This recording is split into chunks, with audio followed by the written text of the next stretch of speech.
Tercer y último round.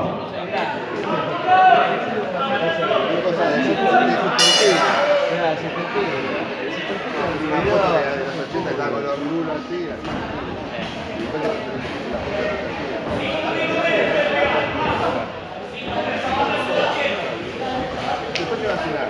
Digo que se le haga una silla para los pibes y todo. Y cuando venga la cena,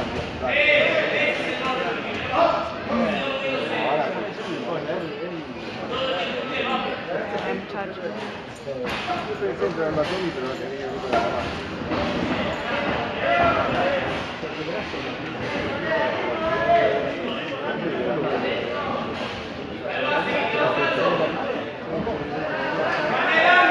Bien.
Bueno.